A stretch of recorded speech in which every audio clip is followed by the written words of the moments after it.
Okay, so we're headed to the restaurant. This is not even planned. None of this is planned out. We haven't talked to one another. What's your earliest memory of us? Just when we were young and at church, I guess, at Corinth. Yeah. I don't remember like a specific, but I just remember you being there and me being there. Yeah, so his grandmother and I, we lived in Trapp, and so David lived in town.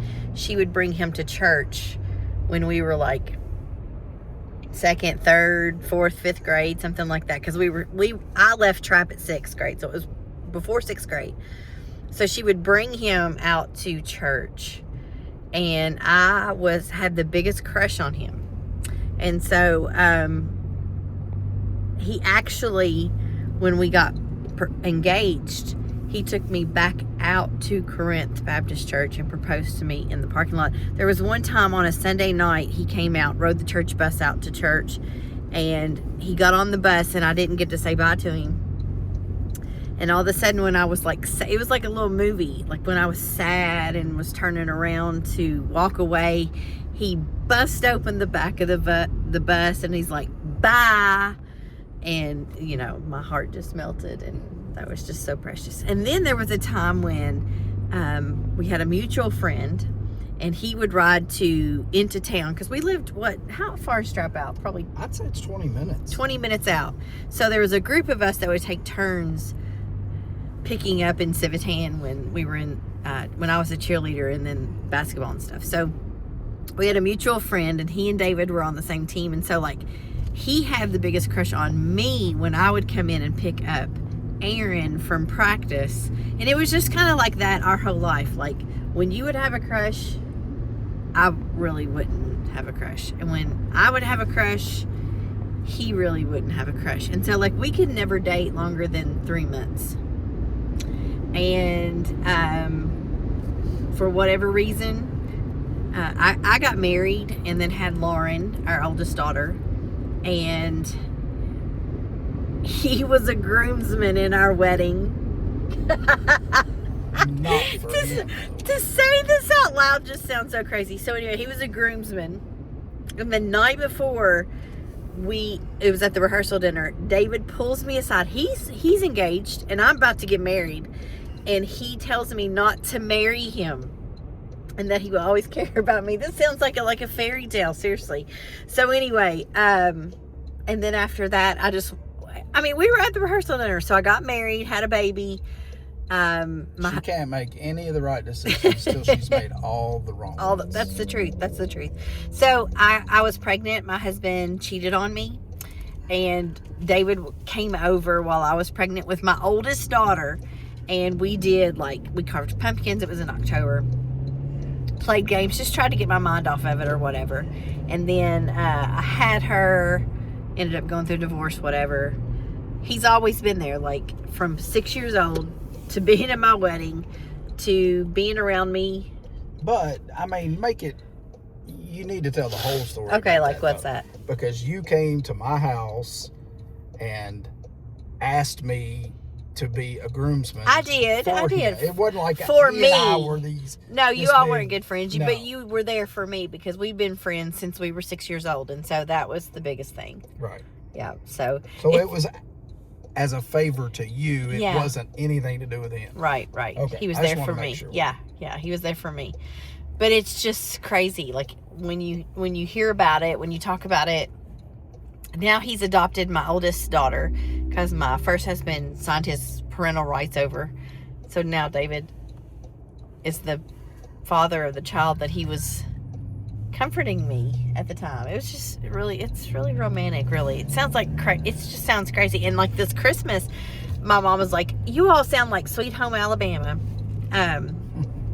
Because when he bought me a ring for Christmas, and like when I went in, they were all that he had been there. They knew that, that I was coming back. So when I walk in, they're all standing there waiting with different rings to show me. It was pretty romantic. So so we're gonna meet our couple for dinner, and then we will finish this up back at the house. But we're gonna talk about memories, get to know each other. Like you all get to know us as a couple, because you just know me because of the Unlabeled Table or TikTok. But now it's time to get to know both of us and the other side. Like, you only hear my side. You get to hear his side now. So, anyway. So, we'll be back after we eat dinner with our friends. Friday in January, we start saving. First paycheck in January, the first money that we put back for Christmas comes out of that check. So we start right away. Like, a lot of people are still trying, like, how am I going to pay for Christmas? Because they've put everything on a credit card. And so it's so important that Christmas, you start in January, and you, and like, everybody thinks that we're on a different scale. Like, even if you're like so poor, you don't have as many bills. But when you have money, or the Lord, I mean, you have bills. Regardless, you usually overspend, and so like you drive a more expensive car. So everybody's kind of in the same boat, trying to afford Christmas, and it's always on different scales. It goes back. It hit me a few years back when Dave Ramsey said, you know, you go on vacation, you don't want to come home and your vacation follow you home. Yeah. And that means you don't want to be swiping that credit card, you know, every time you go to buy something, and then you get home, you got this big credit card bill for vacation, because that's not a fun vacation. Yeah. When it follows you home. Yep. Same way with Christmas. You know, if you're having to pay Christmas off in February, March, April, May, June, and then you've got vacation, you know, it's like taking the weapons away from Satan. That's when right. you fight over something, whether it be your kids or whether it be finances or whatever it is, it's communication. We need to sit down and say, okay, you know, we've got one kid at home. What do we want our life to look like? Hold on. Dogs. So anyway, what do we want our life to look like? And then when Lindley's gone, we'll probably have to sit down again and be like, okay, what does retirement with no empty nesting look like? You know, it's about, you know, not just budgeting money, but it's budgeting your time, you know. And we'll talk about some of that stuff too, you know, date nights, budgeting your time for each other, budgeting your time for yourself. Yeah, for me, I was always serving everyone else. And so when it came time to come home for David, he got the very last of me. And so I'm trying to change that. That was some of our arguments early on too. I would explain to her, you know, I feel like I'm getting your leftovers. And he really was. So, but it's that one mission, one goal. Not that you have to constantly look out, you know, like for your husband, because your needs matter as well.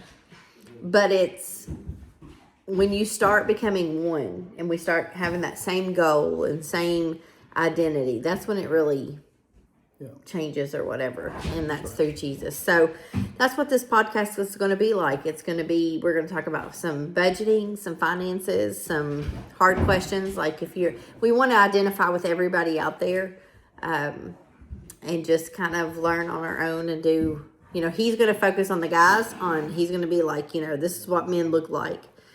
Because if Satan can take out the man, he takes out the whole family. It's facts. And so then I'm going to be more on, this is what a biblical woman looks like. And you know, all this is new to us. So not that we've got it figured out. I've said that many times, and I think I've said that on this podcast tonight a couple of times. But, you know, when you go on a cruise or you're around 3,000 other people, and they ask you to stand up if you've been married 20 years, and you know, remain standing if you've been married 25. And out of 3,000 people, we had 4 couples that had been married 25 to 27 years, and we were one of the 4 couples. Yeah. And so it's not that we've got it figured out; it's that we want to help others fight for their marriage and fight with the right kind of sword. That's right. So. Yeah. All right. Well, this is just a little bit about us. We're going to post probably a couple times this week as we find time, just small little lessons here and there. And the first lesson is to always share the peanut butter roll. Or allow her to steal your peanut butter. He doesn't like it. He brought 3 on his plate. And they were all 3 gone. I took all 3. And all I did was go in the other room and take my belt off. Yep. So. Snooze, you lose. So, all happy right. wife, happy life. That's right. See you next week.